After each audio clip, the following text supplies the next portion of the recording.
pessoal, para quem não me conhece, meu nome é Cláudio Sabino, sou advogado constitucionalista e filósofo cristão.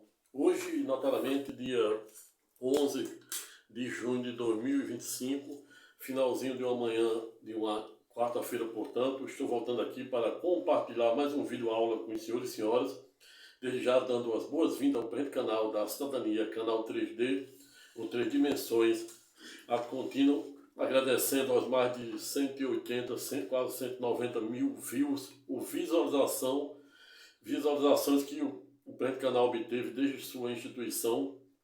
Em especial os novos inscritos, sejam todos muito bem-vindos ao presente canal da Cidadania, canal 3D ou 3 dimensões.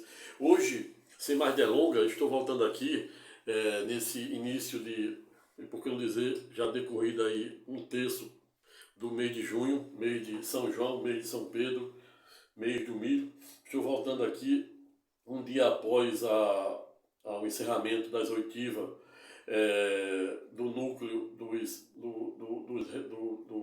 dos réus, né, do ataque do dia 8 de janeiro aos 3 poderes, bem como o ex-presidente da República, sabe sua excelência Jair Messias Bolsonaro, e outros integrantes de seu governo, bem como o general Heleno, general Braga Neto, que está preso e prestou seu depoimento por meio de videoconferência.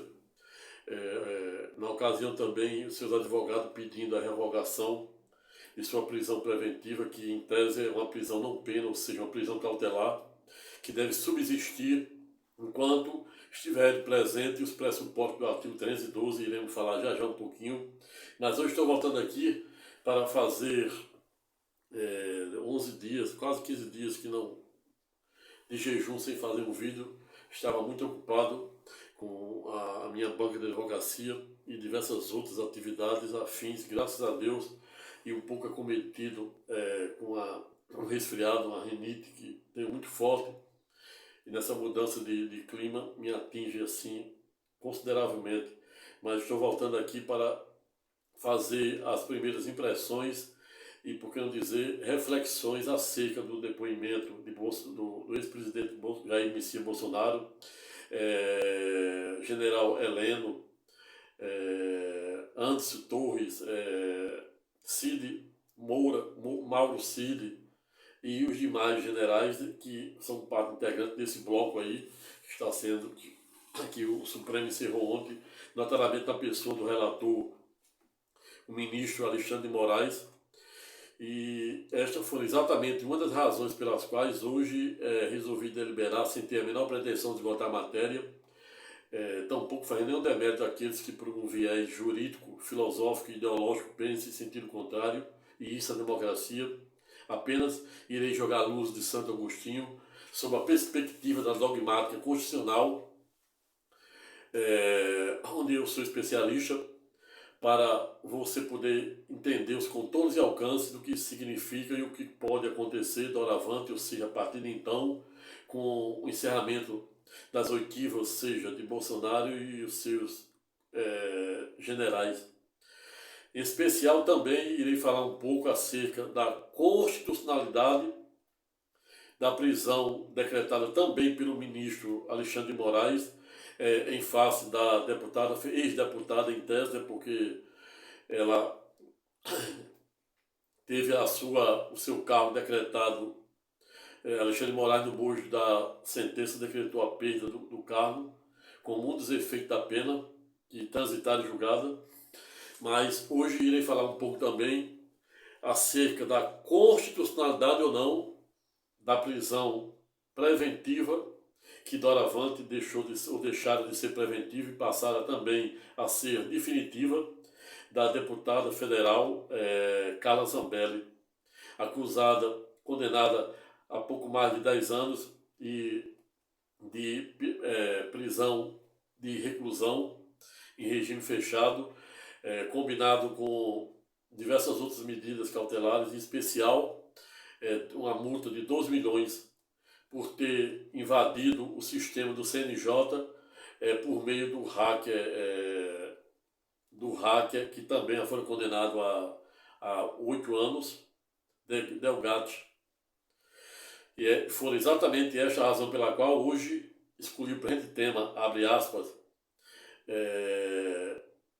a prisão da deputada Carla Zambelli é ou não constitucional, sob a perspectiva do direito constitucional e da dogmática constitucional, e o que se esperar do encerramento das oitivas de Bolsonaro e o general Heleno,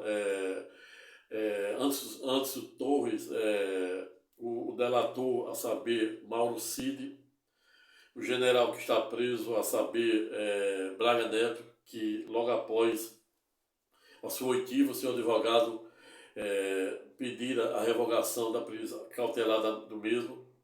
E aí também irei falar um pouco se existe legitimidade, existe cabimento para dar o pedido.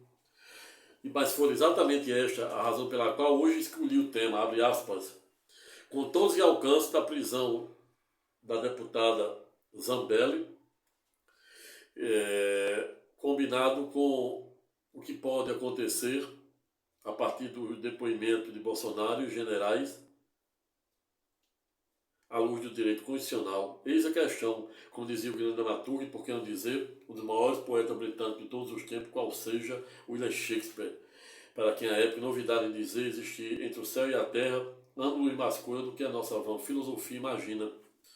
Mas hoje, sem mais delonga,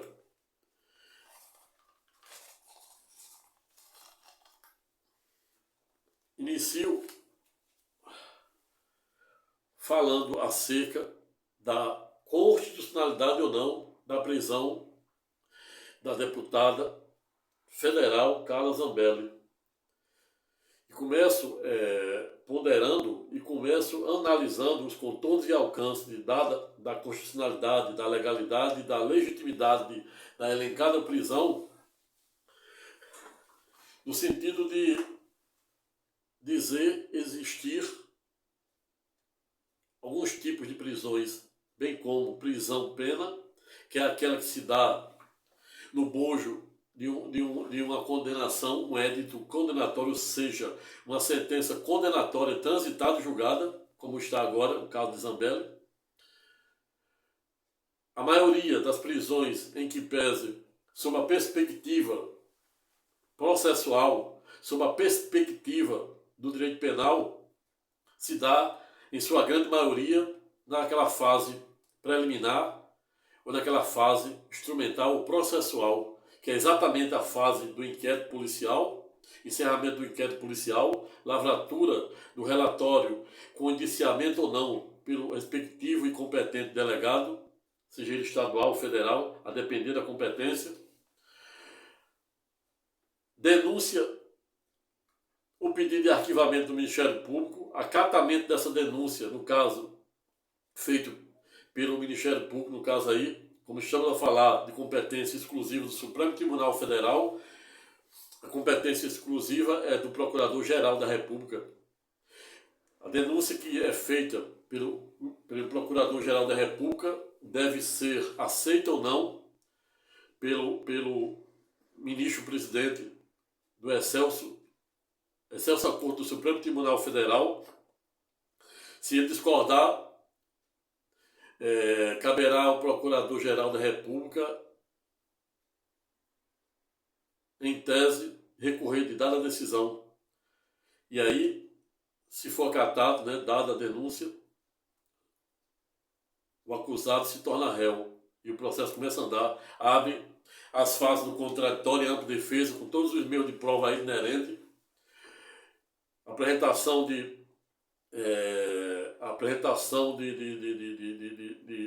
da defesa prévia, audiência de instrução, julgamento,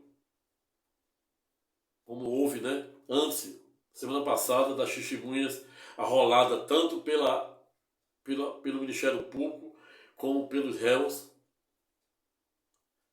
Em seguida, e por último, é ouvido o acusado, no caso ontem 7, Bolsonaro, general Heleno,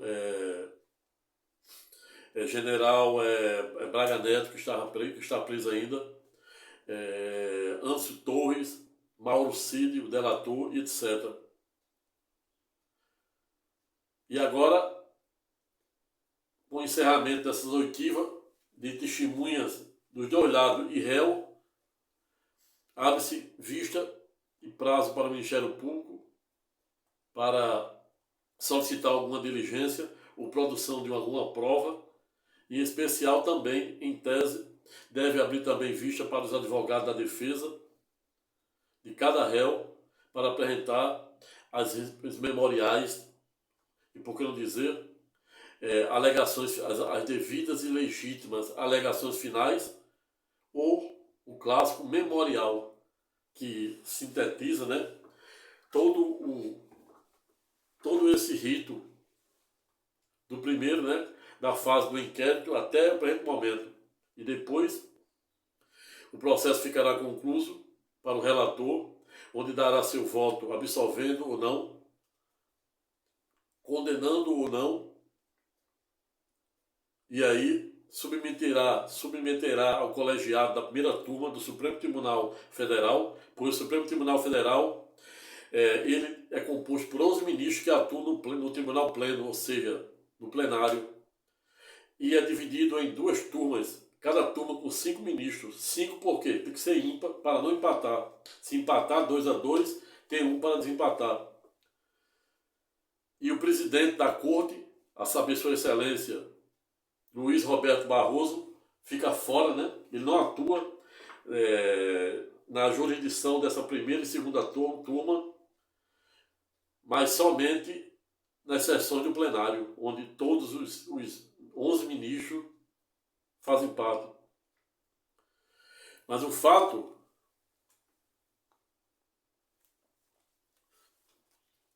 é que existe prisão-pena e prisão não pena. Prisão-pena é aquela que se dá por meio de uma sentença, de um édito condenatório transitado e julgado, e, em sua grande maioria, são aquelas prisões cautelares, prisões temporárias, prisão preventivas,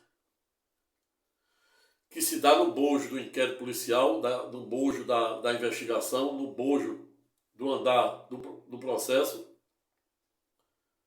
e que tanto elas podem, da mesma maneira que elas podem, a qualquer momento, antes da sentença final, serem deferidas, por via reflexa também, se as razões, as motivações, os pressupostos que autorizaram dada medida, dada prisão cautelar, seja ela temporária, seja ela preventiva, em que pese ato contínuo, as mesmas também devem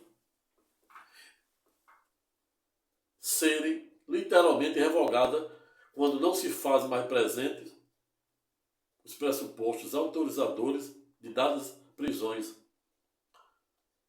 E aqui já respondendo, né, sobre o pedido, sobre a legitimidade, né, e a perspectiva do que se esperar do pedido do advogado do general Braga Neto, que está preso cautelarmente, se a prisão for do respectivo general Braga Neto for concedida com o objetivo de evitar que ele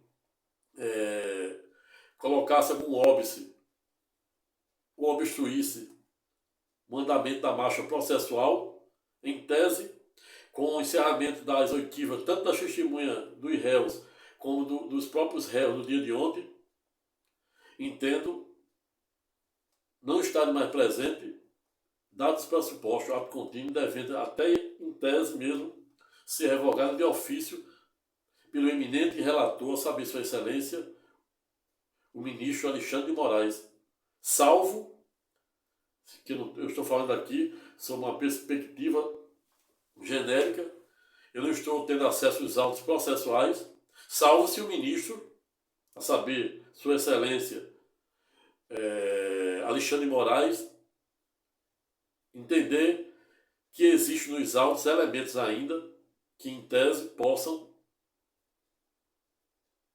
autorizar a manutenção da elencada prisão do general Braga Neto. Se não houver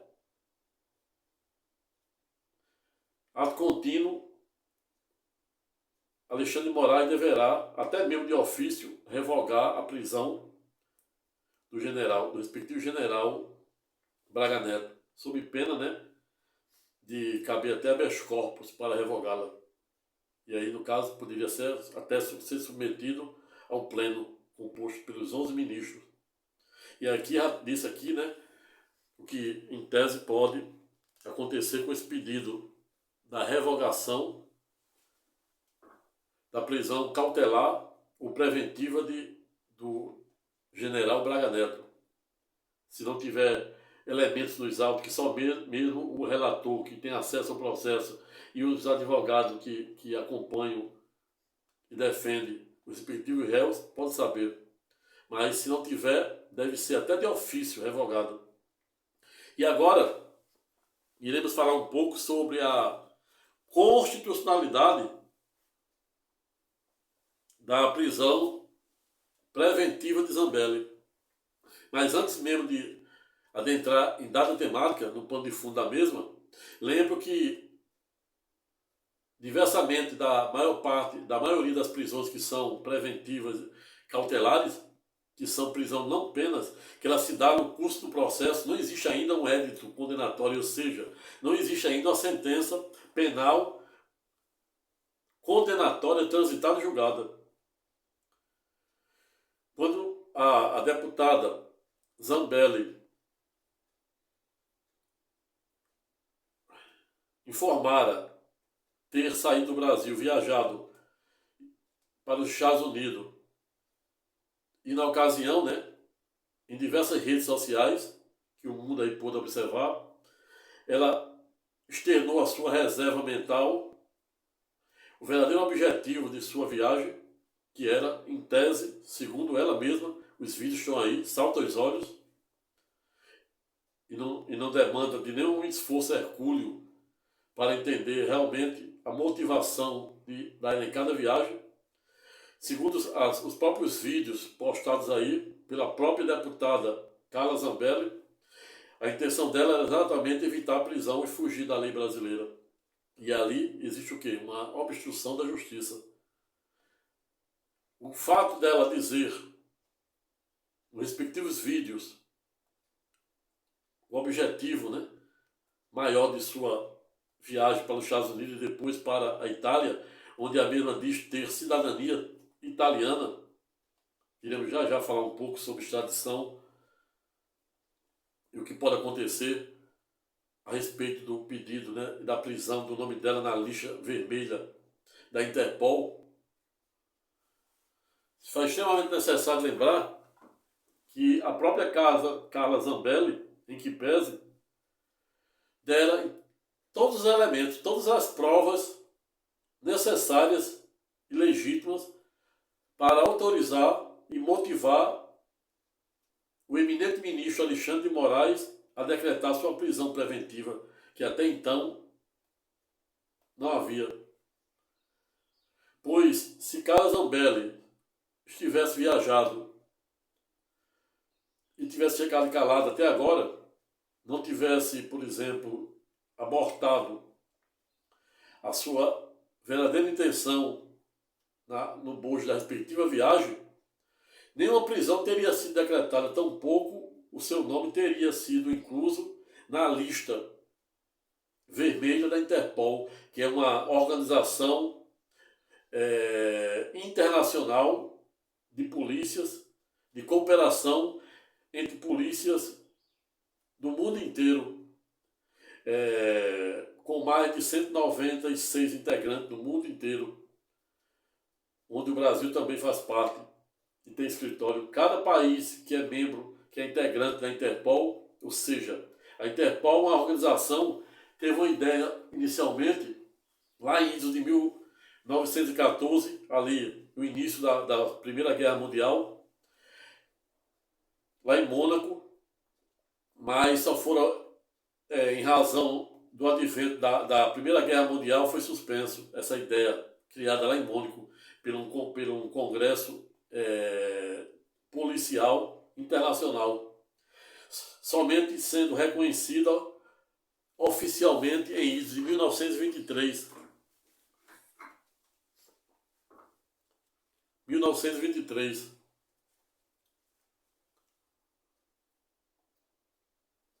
E aí, a Interpol, essa organização internacional de cooperação internacional, tem por objetivo maior trocar informações entre as polícias do mundo inteiro, dos países em que são parte integrante, como o Brasil. Existe a lista vermelha, que é a lista que permite não somente capturar, prender, foragido, né, da justiça desses mais de 196 países. E aí sob a perspectiva, né, da viagem voluntária de Carla Zambelli, que, segundo as suas próprias fontes, informam a mesma ter saído do Brasil pela Argentina e da Argentina pegou um voo para Miami. De lá tem-se notícia que ela está em algum local desconhecido no Estado soberano da Itália, cuja a premier, ou seja, a primeira-ministra, é Giorgia Meloni, que em tese faz parte da extrema direita, não obstante a mesma não ser tão extremista assim.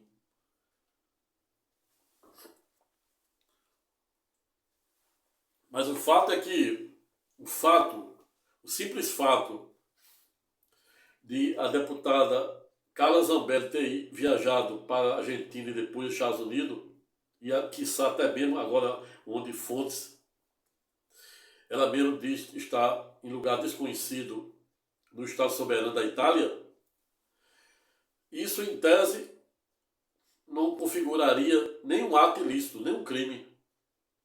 Ocorre que o fato dela ter ido em seguida, ainda quando estava nos Estados Unidos, revelado a sua verdadeira intenção, que era fugir da prisão que estava se avizinhando, pois só estava dependendo do julgamento do embargo, que em tese não muda nada, apenas para esclarecer algumas omissões, contradições ou teratologias, mas em sua grande maioria não tem um condão de ter o efeito infringente. E ali, e o embargo que é interposto dentro do prazo de 5 dias, o seu advogado já tinha interposto. E aí, com essa informação dada por ela mesma nas redes sociais, da verdadeira intenção de sua viagem, que era fugir do processo, era fugir da pena, da prisão, que era inevitável, pois a mesma pegara mais de 10 anos e 2 milhões de multa, fizeram com que autorizara o ministro Alexandre de Moraes a decretar sua prisão preventiva de forma legítima. E sob essa perspectiva eu digo que a prisão é constitucional. Não obstante, a respectiva deputada, por uma questão de, em tese, desconhecimento ou equívoco, vim dizendo nas redes sociais que nenhum parlamentar, seja ele federal, senador ou deputado federal, pode ser preso, senão, logo após a sua diplomação, isso aí com base no artigo 53 da Constituição Federal, salvo prisão de flagrante delito. Ocorre que o presente caso concreto da deputada Zambelli não se encaixa dentro da cabeça do artigo 53 da Constituição Federal. Prisão de flagrante delito. Prisão não pena, ou seja, prisão cautelar, prisão, não obstante ter sido uma prisão cautelar,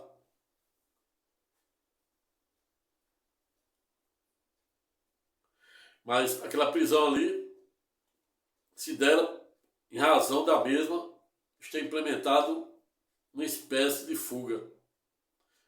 E até em tese também ameaçar a Suprema Corte, até ironizar a ponto de dizer que jamais a mesma seria presa, pois em razão de ter cidadania, dupla cidadania, ou seja, brasileira e também italiana. Ou seja, o simples fato da deputada ter viajado para a Argentina e depois Estados Unidos e ulteriormente para a Itália, se ela tivesse ficado calada, não teria nenhuma ilegalidade, nenhum abuso de direito, nenhum desvio de finalidade. O grande desvio de finalidade e o que foi ou fora o fio condutor para legitimar Alexandre de Moraes a decretar sua prisão preventiva foram exatamente os vídeos que a Miro postara externando a sua verdadeira intenção, que era evitar a prisão. E aí estava presente, né, os elementos caracterizadores do artigo 312 do CPC, do Código de Processo Penal. E aí muitos estão perguntando, mas o artigo 53 da Constituição Federal é pedagógico, no sentido de dizer que todos os parlamentares federais, seja ele senador e deputado federal, a partir da sua diplomação, para além de ser inviolável, né, com as suas falas, eles também gozam de imunidade, não podem ser presos salvo o meio de prisão em flagrante delito. E quando a gente fala de prisão de flagrante delito, a gente está falando de prisão que não pena. Prisão cautelar. Aqui, ó. Os deputados e senadores são invioláveis, civil e penalmente, por qualquer de suas opiniões, palavras e voto. E aí o parágrafo segundo, o primeiro diz, os deputados e senadores, desde a expedição do diploma, serão submetidos a julgamento perante o Supremo, ou seja, o Supremo é que tem a legitimidade de julgá-los. Aí o parágrafo segundo, desde a expedição do diploma, os membros do Congresso Nacional, as duas casas, né, onde ela faz parte, a Casa Baixa, não poderão ser presos, vírgula, salvo em flagrante de crime inafiançável. Neste caso, os autos serão remetidos dentro de 24 horas à casa respectiva, no caso, a Câmara Baixa, a Câmara dos Deputados Federais. Ocorre que aqui não se trata, no caso dela, não se tratava de prisão em flagrante, e sim de fuga, onde ela tinha sido condenada a mais de 10 anos, não obstante não ter sido transitado julgado ainda, pendia só apenas o julgamento de um embargo, declaração. E aí o que foi que Alexandre de Moraes fez? Julgou o embargo e, como não cabe mais nenhum recurso, decretou o trânsito julgado, expedição da certidão de trânsito julgado, édito condenatório, ou seja, sentença condenatória, transitado julgado. Ato contínuo, decretando o cumprimento imediato da pena, ou seja, revogou a prisão preventiva, que era preventiva, né, antes do trânsito julgado. Antes do trânsito julgado, em tese, ela deveria ser submetida, né, à Câmara para deliberar sobre a manutenção ou não da prisão. No momento em que a sentença transitou julgado, ele, Alexandre de Moraes, na qualidade de relator, determinou o cumprimento imediato, revogou a prisão preventiva, ato contínuo, converteu em prisão pena, ou seja, em prisão definitiva. Então não há mais o que se falar em prisão cautelar. Tampouco a submissão do artigo 53 da Constituição Federal. Ato contínuo comunicou o presidente da Câmara, Sabino Hugo Mota, para apenas ele dar cumprimento a isso aqui. Em ato contínuo, o Hugo Mota, ontem foi anteontem, já declarou a sua pena, dizendo que apenas está dando cumprimento à sentença condenatória do Supremo, que também, no bois da minha, para além dela ter sido condenada em 10 anos de reclusão, 2 milhões de multa também por via reflexa, existe o efeito, né? O efeito, os efeitos acessórios da condenação, que é a perda do cargo público. A suspensão suspensão, diferentemente de perda e de cassação do direito político, ato contínuo a menos se tornando até inelegível, em razão da suspensão dos direitos políticos. Ou seja, não há o que se falar de inconstitucionalidade da respectiva prisão, que antes era preventiva, e doravante passou a ser definitiva. Então, automaticamente se afasta a dinâmica do artigo 53, parágrafo 2º da Constituição Federal. E sobre essa premissa e sobre essa perspectiva, não há o que se falar de prisão irregular, pois a prisão preventiva foi transformada, foi convertida em prisão definitiva.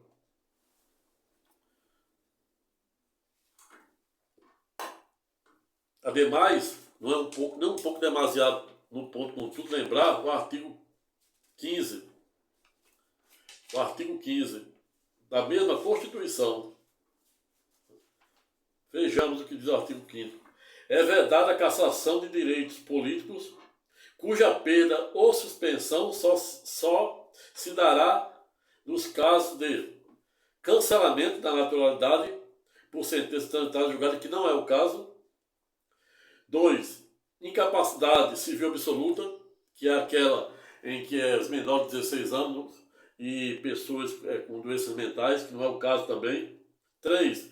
Condenação criminal transitada e julgada. Então aqui, ó, se encaixou aqui. A partir agora do trânsito julgado e com a conversão da prisão preventiva em prisão pena, ou seja, prisão definitiva, ela se encaixa aqui no artigo 15, inciso 3º.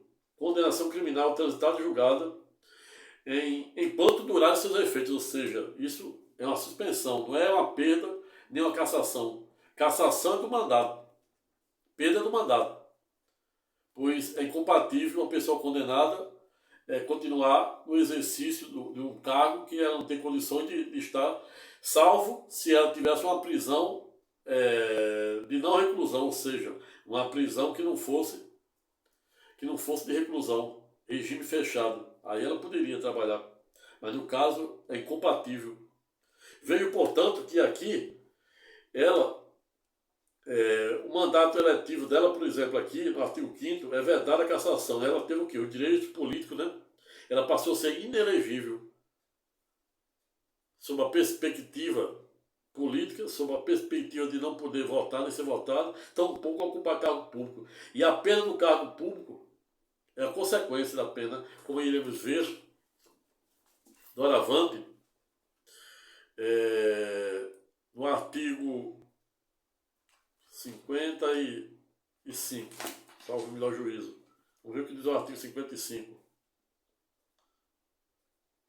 Perderá o mandato, artigo 55 da Constituição, perderá o mandato deputado ou senador que infringir qualquer das proibições estabelecidas, mas o que importa aqui é o inciso 4, que perder ou tiver suspenso o direito político, conforme aqui eu havia citado no artigo aqui, no parágrafo 2º, né, que ela teve os direitos políticos suspensos. Artigo 15. Ela teve os direitos políticos literalmente suspensos. Então, vejam que a legitimidade e a constitucionalidade de dadas medidas tomadas por Alexandre de Moraes. E aí, diante desse contexto, deste lamentável contexto, é por isso que eu sempre digo, desde e sempre, no bojo das centenas e centenas de vídeos que tem aí, quem abusa do direito comete ato ilícito. Se a deputada, em tese, tivesse viajado e não tivesse postado os vídeos com as suas intenções, fatalmente não teria ainda nenhuma prisão decretada. Preventiva, pior pena, pois talvez o seu recurso não tivesse nem sido julgado ainda. E pasme-se, jamais o seu nome estaria na lista vermelha da Interpol. Que existe na Interpol, existe 8 alertas. Cada alerta tem uma cor. A vermelha é para prender, buscar pessoas que foragidas no mundo. Tem outras, laranjas, tem verde, tem marrom, tem preta. Cada um tem um significado. O que importa é que todas consistem em cooperação, tipos de cooperação internacional entre as polícias desses mais de 196 países, onde o Brasil é parte integrante. Veio, portanto, que não há o que se falar de prisão constitucional, de prisão ilegal de Carla Zambelli. Nem na primeira preventiva, tampouco agora, que é a prisão-pena, que se dá por meio da sentença penal transitada e julgada, onde ela tem, com base no artigo 15, a suspensão do direito político, de acordo com o artigo 53, a perda do cargo, e o artigo 55 da mesma Constituição,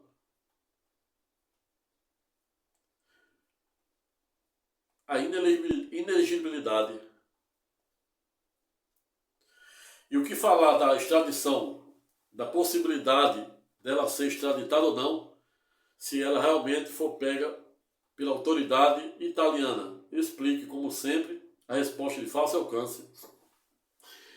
Temos que lembrar que assim, a Itália, assim como o Brasil, não extradita, não tem por norte, ou seja, não tem por cultura extraditar os seus nacionais, ou seja, o Brasil não extradita cidadão brasileiro, assim como a Itália, por via reflexo, também não extradita cidadão italiano.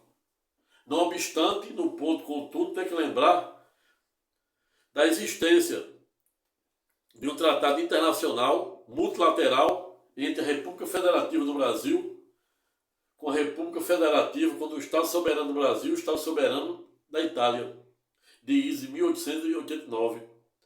E o mesmo foi referendado pelo decreto 863 de 9 de 1992, permitindo a extradição, de foragidos da justiça entre esses dois estados. Não obstante o ato de extradição ser um ato híbrido, ou seja, ele tem caráter jurídico e político. Não obstante, prevaleceu o político. E aqui, apenas para você ter ideia, quando estamos a falar de extradição, existe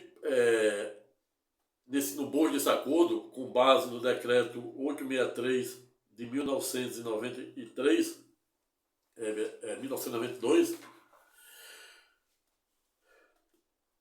previsões para tanto o Brasil cooperar, unilateralmente com a Itália, no caso de poder extraditar ou de devolver cidadão italiano que está foragido, como foi o caso de César Batista, foi o caso de Pisoletto, que fora preso, e Pisoletto fora preso na Itália. A Itália negou o Pisoletto, assim como Zambelli tinha cidadania dupla, ou seja, brasileira e italiana, e ele foi preso na Itália, e a Itália negou a sua extradição exatamente por ele ser um cidadão italiano.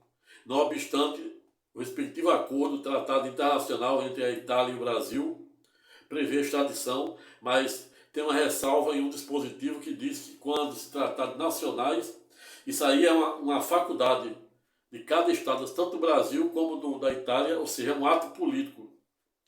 É um ato do presidente. No caso lá da Itália, a primeira-ministra, que hoje é a premier Giorgia Meloni, que faz parte da corrente da direita pouco extremista. E aí a gente teve aí esse caso aí de Pisoletto, que foi preso na Itália na época. O Brasil pediu a extradição de Pisoletto, e a Itália negou. O Brasil recorreu à época, e em 2015 a Itália reconsiderou, o governo da Itália reconsiderou, dado o pedido, e concedeu a extradição de Pisoletto e entregou ele ao Brasil. Não obstante, outro caso também que merece destaque é o caso do César Battisti, italiano, que estava foragido no Brasil e, não obstante o Supremo, né, em razão dessa reciprocidade, né, ter deferido a extradição do respectivo César Batista, mas por se tratar de um ato político de natureza híbrida, ou seja, deve prevalecer a vontade política de cada soberano, o Supremo deferiu, né, na época, a extradição de César Batista, do italiano, e, dada a decisão, fora submetida ao crivo do presidente da República, que à época era Lula também. E Lula, por uma questão política, declinou-se no sentido de negar a extradição de César Batista. Veja aí como os contornos e alcance, como depende muito não obstante a existência de dado acordo, mas o que prevalece, deve prevalecer sempre a vontade política. Então, para Zambelli, em tese, ser extraditada, primeiro, deve ser observado vários requisitos, né, desse acordo bilateral de extradição entre o Brasil e a Itália. E eu, analisando por cima, vi que estão a priori presentes, mas se a primeira-ministra, ou seja, Giorgia Meloni, entender, por uma questão meramente política, que não deve extraditar, ela tem essa discricionalidade. Não obstante, assim como fora feito na época de Pisoletto, o Brasil pode recorrer e ela se reconsiderar ou não. Mas isso, contudo, não exime que as autoridades judiciárias da Itália, em razão desse acordo,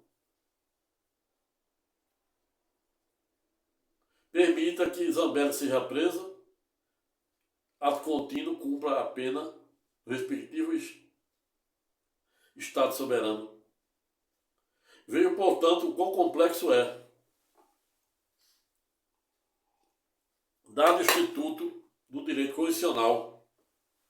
Dito isto, falando acerca dos contornos e alcance da legalidade, da constitucionalidade da prisão de Zambelli, tanto a preventiva como a prisão-pena, né, que fora convertida, passo agora a fazer uma breve análise da oitiva, da testemunha de Bolsonaro, de Pazuello, de Anderson Torres, do delator Mauro Cid, do pedido, né, de revogação da prisão do general Braga Neto, que eu acho que em tese é legítima, salvo se houver algum elemento, né, nos autos que eu não estou observando, e Alexandre de Moraes, como legítimo relator, observe que obstacularize, dada a revogação. Mas se não houver, entendo que o eminente ministro Alexandre de Moraes deve até mesmo de ofício revogá-la, não obstante existir, né, já um pedido aí do advogado do general Braga Neto. Em relação ao depoimento do delator, pude observar em um primeiro momento que ele fez, talvez orientado pelo seu pai, que é um general, fez um esforço hercúleo para dizer ao ministro Alexandre de Moraes o que de fato houve.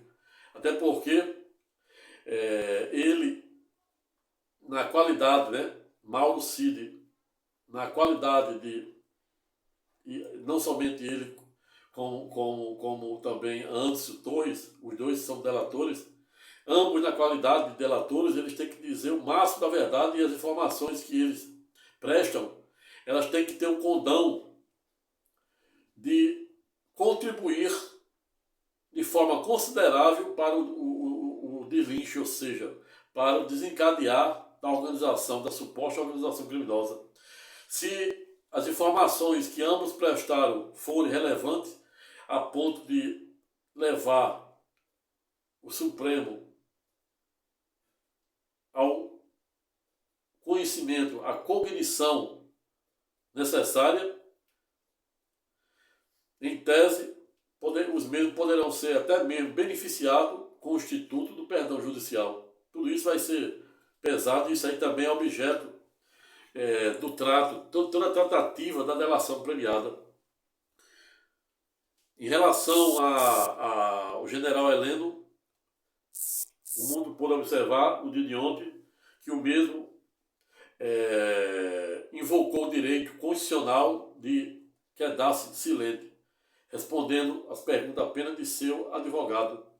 E isso, em tese, no primeiro momento, de acordo com o Código Penal e o Código de Processo Penal, em tese, não pode ser usado para condená-lo, em tese.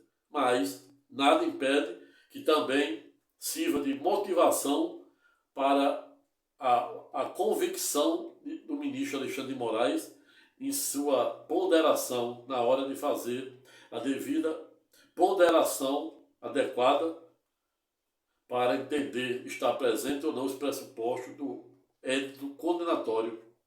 Se de um lado o silêncio não pode prejudicar, do outro, nada impede também que o julgador se convença ainda mais da culpabilidade de dado acusado.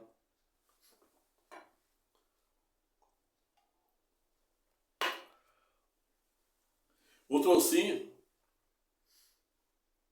em relação a outro general, que não me veio o nome aqui, foram o penúltimo ano, do dia de ontem, o mundo também pôde observar que o seu advogado fez uma pergunta que ele não gostou e ele disse que não estava acreditando que ele estava fazendo aquela pergunta porque, em tese, ele achava que poderia incriminá-lo.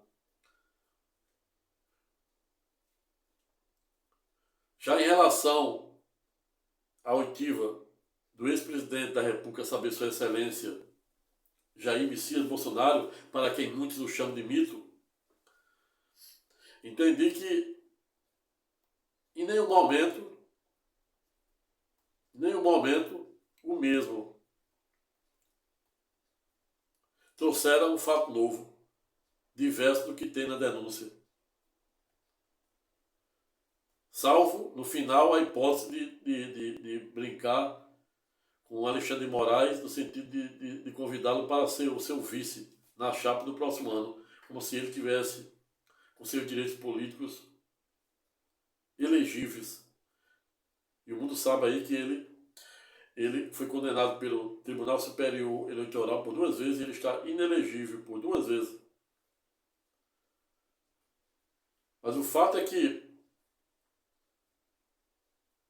o que seria mais relevante na defesa, não somente de Bolsonaro, como dos generais que compunham o seu governo, no dia de ontem, segunda e ontem, por 2 dias de oitiva, seria utilizar a teoria do domínio do fato, tão bem defendida pelo jurista alemão Klaus Hox, com projeção internacional, que consiste exatamente numa teoria criada pelo jurista alemão Klaus Hox, que trata do domínio do fato, ou seja, quem é que teria o fato para fazer isso. E em um momento da fala de Jair Messias Bolsonaro, pude observar, não foi nem na fala de Jair Messias Bolsonaro, foi de um dos advogados, de um dos acusados, que uns queriam conduzir exatamente para esse caminho, para dizer que ele não teria, em tese, o domínio do fato. Domínio do fato, tese esta tão bem utilizada no julgamento do mensalão. Mas na ação penal 2668, que é a ação objeto do ataque, está sendo objeto aí, do julgamento do ataque do dia 8 de janeiro de 2023 aos 3 poderes, os advogados poderiam ter enfocado mais trabalhado mais essa questão da teoria do domínio do fato, inclusive para tentar absolver a cabeleireira, dizer que ela não tinha o domínio do fato, e muitos outros acusados, já condenados.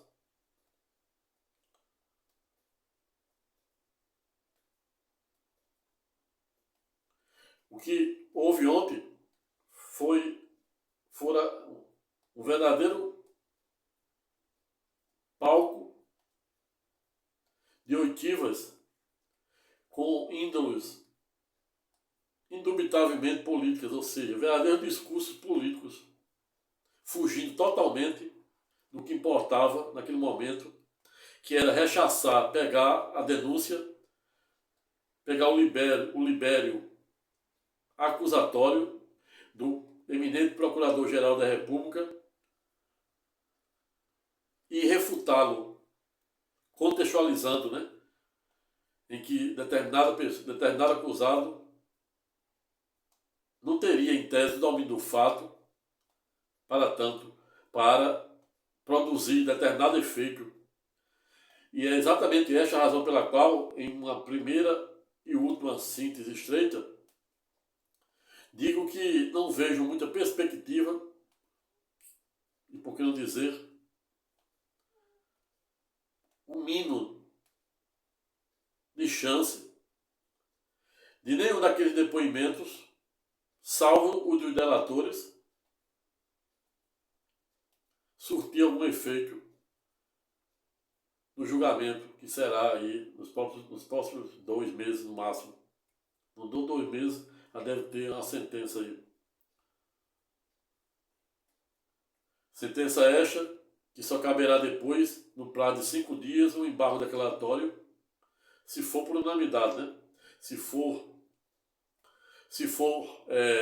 por maioria, o que eu não acredito, deve ser submetido ao crivo do colegiado, talvez do plenário.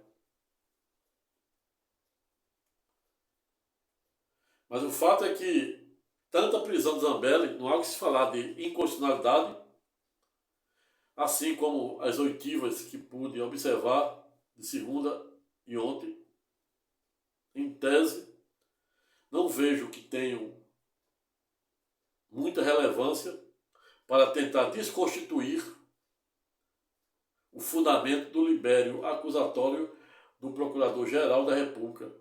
Razão pela qual finalizo o preenche temático no sentido de dizer que se indignar é legítimo, desde que dada a indignação se faça no palco adequado. Jesus dera o maior exemplo de todos no templo. Jesus se indignaram no templo quando mandaram aqueles fariseus que estavam blasfemando contra a casa do Senhor derrubar aquele templo que eles haviam construído há 46 anos. E os fariseus disseram: como, Rabi, iremos destruir um templo que levamos expressivo 46 anos para construir? E o Senhor está dizendo que iremos reconstruí-lo em apenas 3 dias? Ocorre que os fariseus não entenderam o verdadeiro espírito das palavras de Jesus. Jesus não estava dizendo que iria reconstruir o templo de tijolo e concreto, e sim por meio do seu corpo, por meio da sua crucificação e ulterior ressurreição no 3º dia. Vejo, portanto, que se indignar é legítimo, desde que dada a indignação em que pese se faça de forma legítima e no palco adequado. Pois nem sempre o mesmo pau que bate em Chico deve bater em Francisco. E me vem à mente aqui um dos grandes protagonistas da ciência política, saber Nicolau Maquiavel, aquele autor do Príncipe, remontando as penínsulas italianas, a ponto de dizer que o ideal é que os soberanos pudessem ser temidos e queridos. Mas como é difícil acumular esses 2 colorários, que o soberano seja temido. Outro que escreveu o Espírito das Leis, a saber, Montesquieu, foi pedagógico, no sentido de dizer: quando forem um país, não se preocupem em saber se as leis lá são boas ou ruins, e sim são cumpridas. Ou seja, se indignar é legítimo, desde que dada a indignação se faça no palco adequado, como dizia o grande ministro britânico, a saber sua excelência, Winston Churchill, quando discursaram na Casa dos Comuns de 1947, a ponto de dizer que a democracia é o pior dos governos, o pior dos regimes, a exceção demais. Winston Churchill estava querendo dizer que pior que seja o regime democrático, ele será ano-luz melhor do que o silêncio da ditadura. Remontando uma fala de um ex-presidente da República, a saber sua excelência Dilma Rousseff, para quem hoje preside o Banco Internacional do BRICS, onde o Brasil é parte integrante do mesmo, e em junho, próximo mês, ou final desse mês, haverá um encontro no Rio de Janeiro sobre BRICS.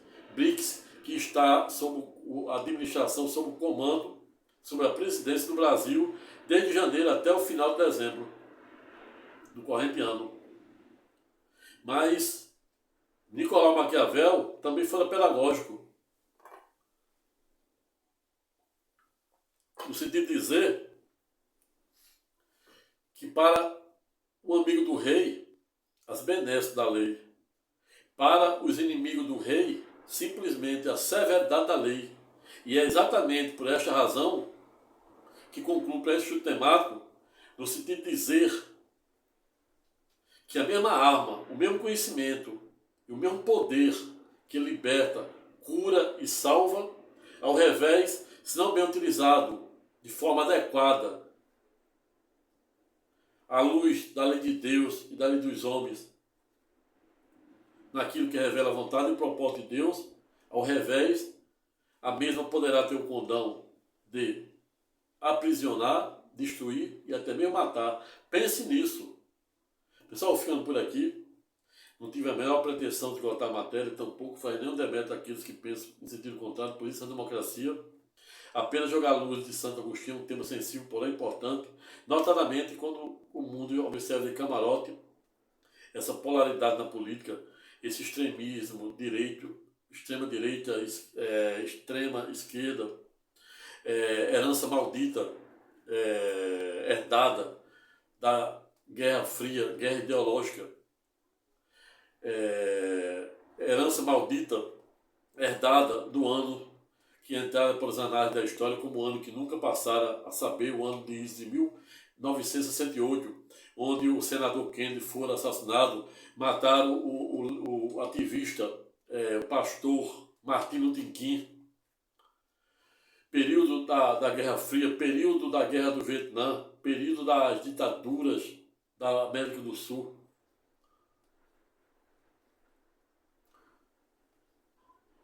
E foi exatamente esta a razão pela qual resolvi fazer esses singelos comentários sem ter a menor pretensão de esgotar a matéria, tampouco faz não demérito àqueles que pensam do contrário. Por discordar, se indignar é legítimo, desde que dada a indignação, sempre, repita-se, sempre se faça de forma legítima, legal e constitucional e dentro do palco adequado. E o palco adequado é você não abusar do direito, não fazer desvio de finalidade, não fazer ingerência em processo,